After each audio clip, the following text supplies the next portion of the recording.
Students, आज 16 अगस्त 2020 है और आज के जितने भी इम्पोर्टेंट क्वेश्चन बनेंगे हम उन पे डिस्कशन करेंगे। तो वीडियो स्टार्ट करने से पहले अगर आप वीडियो को आपको पूरा देखना है, अगर आपको ये वीडियो अच्छा लगे देखने के बाद तो please like share and subscribe जरूर करें। तो चलिए क्वेश्चन नंबर 1 से स्टार्ट करते हैं। हाल ही में राधा भाटिया की किस बुक को इंटरनेशनल कुक बुक अवार्ड से सम्मानित किया गया है? तो किस बुक को किया है स्टूडेंट्स? वो किया है लस्सी को है जो इंटरनेशनल कुक बुक अवार्ड है उसको सम्मानित किया है। इस बुक में क्या है इन्होंने 74 जो रेसिपीज़ रहती है फूड की, उन्होंने इसमें उनको जो राधा भाटिया है उन्होंने उस रेसिपी के बारे में उन्होंने बताया है 74 डिशेस, और उनको किस बुक के अंदर उनको अवार्ड में मिला है? इंटरनेशनल कुक बुक अवार्ड, इससे उनको सम्मानित किया है। जो बुक का नाम क्या है? लस्सी, और इसके अंदर ऑलमोस्ट 74 डिशेज है उसके बारे में इन्होंने वर्णन किया है। नेक्स्ट क्वेश्चन चलते हैं। श्रीलंका के नए विदेश मंत्री के रूप में किसे नियुक्त किया गया है? तो किसे नियुक्त किया गया है स्टूडेंट्स? अभी श्रीलंका के दिनेश गुणवर्धने को विदेश मंत्री के रूप के अंदर इनको नियुक्त किया गया है। अभी श्रीलंका के जो प्रेजेंट टाइम के प्राइम मिनिस्टर है वो कौन है स्टूडेंट्स? महिंद्रा राजपक्षे। कौन है? महिंद्रा राजपक्षे। और वहाँ के राष्ट्रपति कौन है? गोतबया राजपक्षे। और महिंद्रा राजपक्षे अभी चौथी बार है वो श्रीलंका का चुनाव जीता है। और एक यहाँ पे इंटरेस्टिंग थिंग्स क्या है स्टूडेंट्स, ये जो महिंद्रा राजपक्षे ये क्या है? वहाँ के प्राइम मिनिस्टर है। और वहाँ के जो राष्ट्रपति है वो कौन है? गोतबया राजपक्षे। ये दोनों भाई है, सगे भाई है। और एक देखिए प्राइम मिनिस्टर है और दूसरा वहाँ का प्रेसिडेंट है। नेक्स्ट क्वेश्चन चलते हैं। हाल ही में किस राज्य की मेट्रो डेबिट कार्ड एवं क्रेडिट कार्ड के प्रयोग करने के लिए अपने सिस्टम को अपग्रेड करने वाली है? तो कौन सी करने वाली है स्टूडेंट्स? वो है DMRC, बोले तो दिल्ली मेट्रो रेल कॉरपोरेशन। वो अभी है क्या? पहले क्या था, जो टोकन सिस्टम और दिल्ली मेट्रो का जो ओन उनका कार्ड चलता था, लेकिन अभी हाल ही के अंदर उन्होंने अपग्रेड कर रहा है अपना सिस्टम को। आप डेबिट कार्ड को डायरेक्ट अगर मशीन पे स्वाइप करोगे तो आपको टोकन मिल जाएगा। अभी DMRC, इसका मुख्यालय कहाँ पे है? न्यू दिल्ली में। अध्यक्ष कौन है? मंगू सिंह है DMRC के अध्यक्ष। ये पहले रेलवे बोर्ड के अंदर थे। और इसकी स्थापना कब हुई थी स्टूडेंट DMRC की? 3 मई और 1995 के अंदर। नेक्स्ट क्वेश्चन चलते हैं। सुप्रीम कोर्ट ने किस आदेश में संशोधन करके पिता की संपत्ति में लड़कियों को बराबरी का हक देने की घोषणा की है? तो किस आदेश के अकॉर्डिंग किया है स्टूडेंट्स? वो क्या है? हिंदू उत्तराधिकार अधिनियम। इसमें संशोधन किया है। अप टू 2005 तक क्या था कि जो पिता की संपत्ति है उसमें पुरुष प्रधानी उसके अंदर जो हकदार रहता था, लेकिन अभी एक अधिनियम को संशोधन किया गया है, उसका नाम दिया गया है हिंदू उत्तराधिकार अधिनियम। उसमें क्या किया गया है कि जो लड़कियां रहती है उनको भी लड़कों के बराबर है वो पिता की संपत्ति के अंदर क्या करेगी? वो भी हकदार रहेगी। नेक्स्ट क्वेश्चन चलते हैं।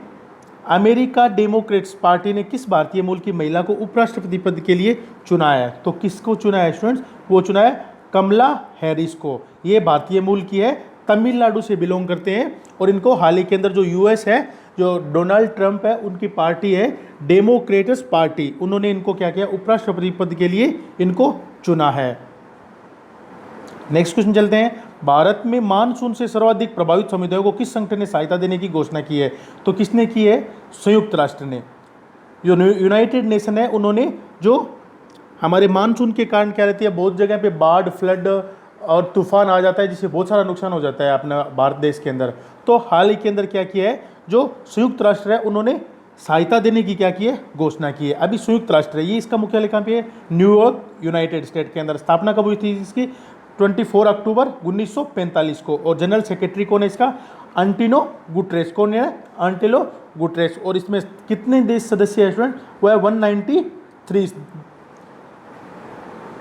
नेक्स्ट क्वेश्चन चलते हैं। उज्बेकिस्तान में भारत का नया राजदूत किसे नियुक्त किया गया है? तो किसे नियुक्त किया गया है स्टूडेंट्स? उज्बेकिस्तान में मनीष प्रभात को है वो हाल ही के अंदर। उज्बेकिस्तान एक देश है, वहाँ का है वो न्यू राजदूत नियुक्त किया गया है। इसकी राजधानी कौन सी है उज्बेकिस्तान की? ताशकेंट। कौन सी है? ताशकेंट। और प्रेजेंट टाइम के उज्बेकिस्तान के जो प्राइम मिनिस्टर है वो कौन है? अब्दुल्ला निगमोटेविच एरिपोव। कौन है? अब्दुल्ला निगमोटेविच एरोपोव। ये मध्य एशिया का सेंटर के अंदर बसा हुआ देश है और यहाँ पे ये इस्लामिक बहुलक देश है। ठीक है। और अभी वहाँ के जो राजदूत है वो विदेश मंत्रालय के संयुक्त सचिव जो मनीष प्रभात है उनको वहाँ पे नियुक्त किया गया है। और ये किसकी जगह लेंगे स्टूडेंट्स, ये अब संतोष झा की जगह लेंगे। पहले संतोष झा वहाँ के राजनयिक राजदूत थे और वहाँ पे अभी मनीष प्रभात की वो नियुक्ति की गई है। नेक्स्ट क्वेश्चन चलते हैं। दिल्ली सरकार के रेहड़ी पटरी वालों को कितने हजार तक का कर्जा मुहैया कराएगी। अभी जो कोविड-19 के कारण उनको बहुत डिफ़िकल्टी हो गई थी, तो अभी दिल्ली सरकार है वो उनको 20,000 रुपये है वो मतलब एक कर्जा देगी, एक लोन देगी, जिससे वो अपना जीवन है वो वापस पटरी पे ला सके। अब ये न्यू दिल्ली के मुख्यमंत्री कौन है, अरविंद केजरीवाल। और राज्यपाल वहाँ पे कौन है, अनिल बैजल। लोकसभा की कितनी सीट है, 7, राज्यसभा की है 70। अभी दिल्ली से एक और क्वेश्चन बनता है कि दिल्ली राजधानी कब बनी। तो पहले दिल्ली से पहले राजधानी अपनी कौन सी थी, कोलकाता थी। और बाद में कब बनी, देखिए इसका क्या हुआ था कि 1911 के अंदर क्या हुई, घोषणा हुई कि न्यू दिल्ली है वो अपनी राजधानी देगी। उस टाइम दिल्ली नाम था। बाद में 1927 के अंदर क्या हुआ, दिल्ली का नाम है वो चेंज करके क्या नाम रख दिया, न्यू दिल्ली। अभी जो फाइनल जो अपनी राजधानी बनी वो कब बनी, 13 फरवरी 1973 के अंदर, 1973 के अंदर है वो दिल्ली है अपनी न्यू दिल्ली के रूप में राजधानी बनी। और दिल्ली के अंदर हाल ही के अंदर क्या किया था, इन्होंने घोषणा की थी कि वो खुद का बोर्ड बनाएगी। जैसे और स्टेट के अंदर खुद का बोर्ड रहता है एजुकेशन के मामले में, तो वो भी दिल्ली ने अभी घोषणा की थी। नेक्स्ट क्वेश्चन चलते हैं। भारतीय सशस्त्र बल द्वारा चीन के साथ तनाव के बीच किस परियोजना को पुनर्जीवित करने की घोषणा की है। तो कौन सा योजना थी वो, उसको पुनर्जीवित, जो पहले रुक गई थी अभी उसको वापस, कौन सी योजना है वो, प्रोजेक्ट चीता। एक योजना थी प्रोजेक्ट चीता, वो वापस योजना है वो स्टार्ट करने की क्या की है, घोषणा की है स्टूडेंट्स। अभी इसमें क्या किया था कि जो चीन के साथ अभी तनाव चल रहा है उसी के वजह से जो प्रोजेक्ट चीता है उनको वापस पुनर्जीवित करने का फैसला किया है। ये परियोजना क्या थी स्टूडेंट्स, लंबे समय से लंबित थी और त्रिसेवाओं ने अब इस परियोजना को 3500 करोड़ रुपए में पुनर्जीवित करने का फैसला किया। एक समिति बनाई गई थी इस प्रोजेक्ट चीता के ऊपर, अजय कुमार समिति। इसको तहत एक नई गठित उच्च स्तरीय रक्षा मंत्रालय समिति को भेजा गया था। अजय कुमार कौन है स्टूडेंट्स, ये अजय कुमार रक्षा सचिव है, अपने रक्षा मंत्रालय का रक्षा सचिव है।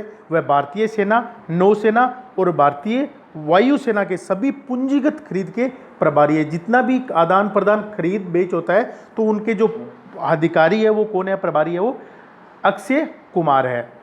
ये जो परियोजना है इसमें 90 हेरोन ड्रोन, जो एक इजराइल विमान है, उसके अंदर क्या है, मानव रहित विमान है। इसके अंदर आदमी का जरूरत नहीं रहता है। इसमें क्या रहता है, लेजर निर्देशित बम, हवा से लॉन्च की जाने वाली टैंक रोधी गाइडेंट मिसाइल के साथ अपग्रेड किया जाएगा। ये परियोजना है वो लंबे समय से लंबित थी और ड्रोन ने भारतीय बेड़े के मुख्य रूप से इजराइल के उपकरण शामिल है। जो हेरोन ड्रोन है वो इजराइल का एक उपकरण है जिनमें हेरोन्स भी शामिल है। उन्हें भारतीय वायुसेना और सेना दोनों में तैनात किया गया था। तो अभी ये योजना है वो वापस स्टार्ट की गई है। भारत ने किस देश की सबसे बड़ी नागरिक बुनियादी ढांचा परियोजना के लिए 500 मिलियन अमेरिकी डॉलर देने का फैसला किया है। तो किसको दिया है स्टूडेंट्स, जो हाल ही के अंदर मालदीव की सबसे बड़ी योजना, मालदीव एक देश है, उसकी सबसे बड़ी जो योजना है नागरिक बुनियादी ढांचा परियोजना के लिए 500 मिलियन डॉलर वित्तीय सहायता देने की घोषणा की है। इस फंड में क्या रहेगा, जो 400 मिलियन लाइन ऑफ क्रेडिट और 100 मिलियन डॉलर अनुदान के लिए प्रदान किया जाएगा, जिसका मेन उद्देश्य क्या रहेगा, जो राजधानी शहर, मालदीव की राजधानी कौन सी है, माले को 3 पड़ोसी द्वीपों विलिगिली, गुलिपाहु और थिफाफुंसी से जोड़ना है। ये 7.5 किलोमीटर ग्रेटर माले कनेक्टिविटी प्रोजेक्ट है कि आर्थिक गतिविधियां और रोजगार के अवसरों में क्या करेगा स्टूडेंट्स, ये सुधार करेगा। तो अभी ये हाल ही के अंदर मालदीव को दिया गया है। नेक्स्ट क्वेश्चन चलते हैं। भारत में वार्षिक अंतर्राष्ट्रीय फिल्म महोत्सव IFFI जो international film festival of India का आयोजित कहाँ पे किया जाएगा, तो कहाँ किया जाएगा स्टूडेंट्स, वो गोवा के अंदर किया जाएगा। ये जो गोवा में हर साल क्या रहता है, नवंबर के महीने में आयोजित होने वाला एक वार्षिक फिल्म समारोह है। इसमें ऑल इंडिया के और जो इंटरनेशनल जितने भी फिल्मकार रहता है वो इस समारोह में भाग लेते हैं।